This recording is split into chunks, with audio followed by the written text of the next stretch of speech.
On quitte Paris.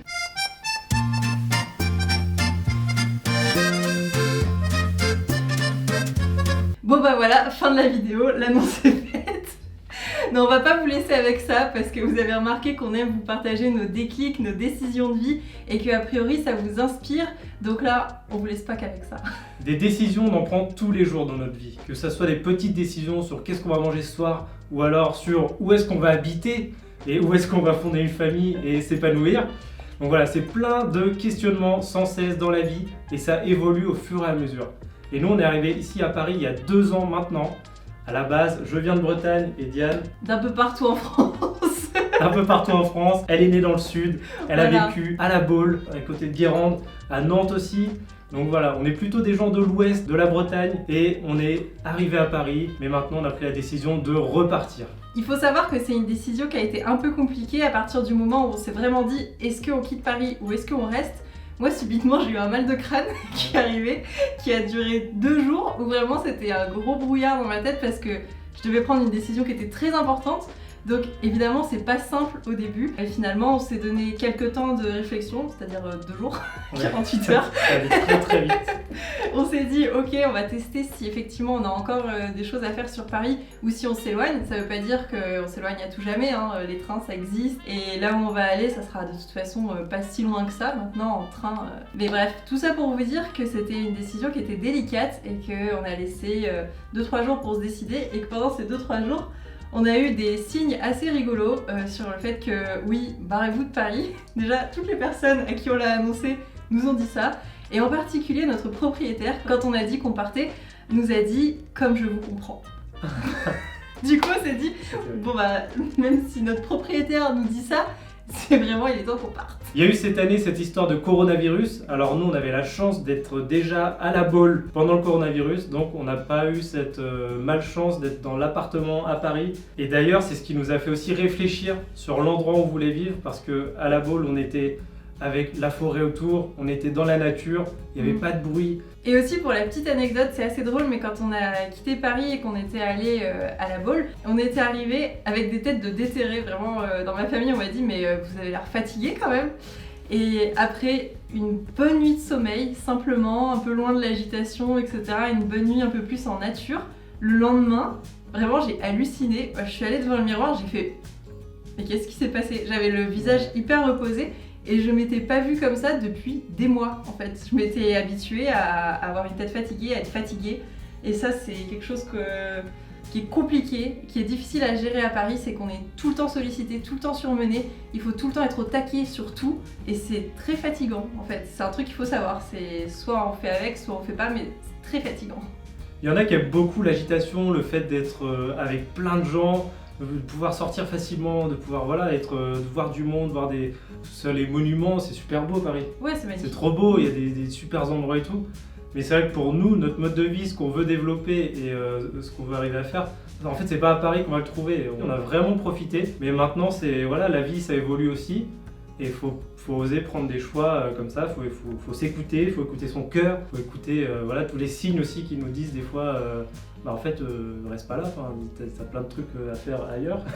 Et puis on s'est aussi rendu compte que tous les projets qu'on avait ici à Paris, en fait subtilement ils étaient en train de tous se déplacer un peu dans toute la France et que finalement Aurélien qui donne des cours de parcours et qui met en place plein de choses en ce moment, tout ce qu'il fait, il peut le faire n'importe où en France. Et pareil, ce que je suis en train de continuer de créer, de développer, tout ça, ça peut être fait en dehors de Paris. Donc finalement, on s'est dit, qu'est-ce qui nous retient? Plus grand chose. Donc c'est assez logiquement qu'on s'est dit, ok, on a envie de changer de mode de vie et d'aller vers quelque chose de plus slow et de quelque chose qui nous conviendra beaucoup mieux. Pour ceux qui nous suivent sur Instagram, si vous ne nous suivez pas d'ailleurs, allez checker dans la description, il y aura le lien de notre compte Instagram. Vous pouvez suivre, on met des stories un peu tous les jours.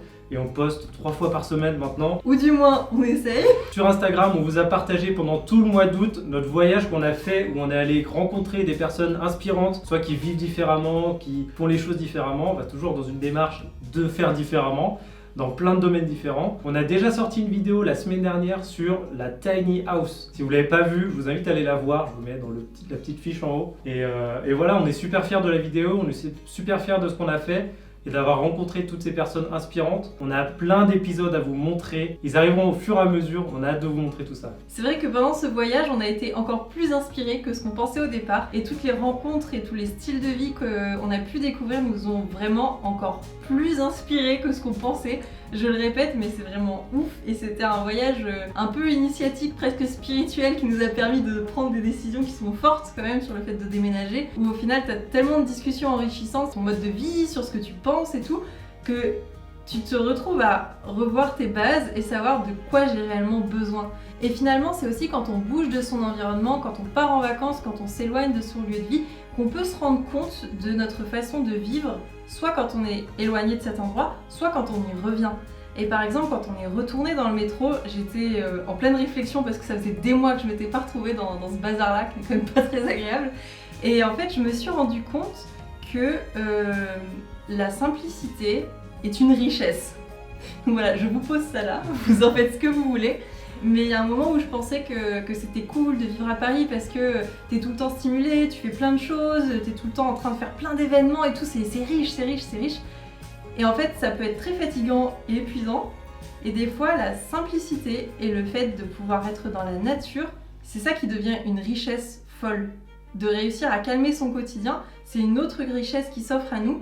Et il faut savoir ce qu'on a besoin de vivre comme événement à ce moment-là dans sa vie. Si on a besoin d'une richesse très mouvementée, ou si on a plus besoin d'une richesse aussi intérieure, liée à la nature, etc. Enfin, tout ça après, ça dépend, c'est une réflexion avec vous-même et où vous placez vos valeurs et vos envies. Et puis tout ça, comme tout dans la vie, ça marche par période. Nous, on est arrivé à Paris, on avait envie de bouger, d'aller voir plein de trucs, d'aller à droite, à gauche, de voir plein de monde, faire plein d'événements et tout, c'était trop bien.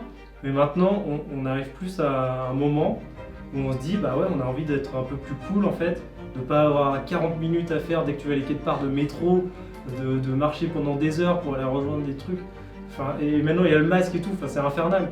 Donc vraiment être dans la nature, être au calme, ne pas avoir de bruit, bien dormir, c'est une richesse pour nous en tout cas, et c'est ce qu'on a envie de vivre maintenant.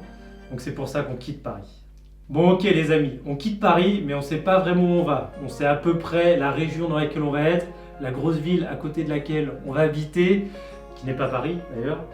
Mais voilà, si vous voulez suivre nos aventures, si ça vous intéresse, dites-le nous. On pourra vous faire quelques vidéos sur le déménagement, le comment on a trouvé l'endroit où on va habiter et tout ça. Donc si ça vous intéresse, dites-le nous en commentaire. Pour tout vous dire, on venait juste d'arriver à Paris, ça fait même pas 1 heure qu'on est là. On a posé la caméra et c'était important pour nous de vous tenir au courant de nos aventures, de ce gros changement de vie, pour savoir si vous avez envie de nous accompagner comme a dit Aurélien. Et dans tous les cas, ce que vous pouvez faire, c'est aussi vous abonner à la chaîne parce qu'on a plein de super belles vidéos qui vont arriver avec des personnes hyper inspirantes. Nous, ça nous a créé des déclics, donc il est possible que ça vous en crée aussi. C'est pour ça qu'on fait ça. C'est une sorte de cercle vertueux entre nous qui apprenons des choses et qui vous transmettons cette expérience et toutes ces belles rencontres. Donc abonnez-vous pour suivre tout ça avec nous et on vous dit à très vite. Au revoir.